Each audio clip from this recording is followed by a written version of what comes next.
नमस्कार मित्रांनो, देवराम गावरे शेती टेक्निकमध्ये आपलं स्वागत आहे। आपण आता बघणार आहोत मित्रांनो बीज प्रक्रिया जी खरीप हंगामामध्ये भात लागवडीसाठी आता उपयुक्त आहे। आपण बाजारातून पिशव्या ज्या आणतो त्याप्रमाणे बियाणं कसं तयार करायचं हे आपण आता जवळून बघणार आहोत।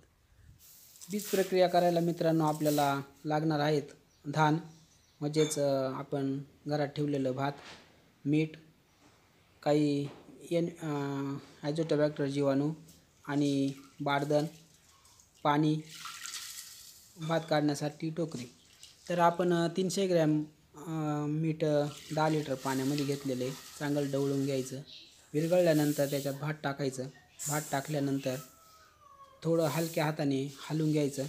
हलवून घेतल्यानंतर खालच्या तळाचं पण हलवून घ्यायचं, जेणेकरून त्याच्यामध्ये जे फळंजा वगैरे आहेत, फळंजा, काडी कचरा, धूळ ते सगळी वरती तरंगते आणि याप्रमाणे आपण असं हाताने काढून घ्यायचं।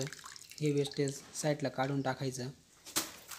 हे जे वरती तरंगलेले हे न उतरणारे हे सगळे वेस्टेज आहे, हे बाहेर काढून टाकायचं। जे तळाला राहील खाली ते आपलं खरं बियाणं तयार होणार। हे काढून एक साध्या पाण्यामध्ये घ्यायचं। साध्या पाण्यामध्ये असं घ्यायचं का ते मिठाचं पाणी धुवून गेलं पाहिजे, याच्यासाठी निथळून घ्यायचं। हे मिठाचं पाणी, ते वेस्टेज आणि हे आपलं साध्या पाण्यामध्ये टाकलेलं हे बियाणं। तर परत हे साध्या पाण्यामध्ये आपल्याला एक बार पाण्यातून काढून घ्यायचं आहे। हलक्या हातानं चोळायचं, जास्त काही चोळायचं नाही।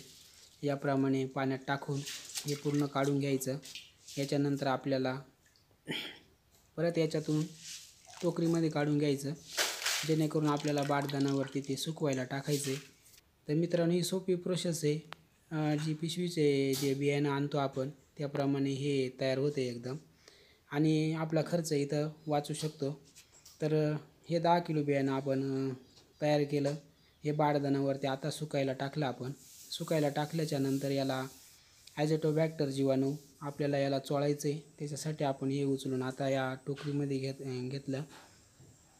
मित्रांनो, आपण जे हे बियाणं तयार करतो याच्यामध्ये पिशवीचे बियाणं जे आपण आणतो त्याचप्रमाणे हे तयार होते।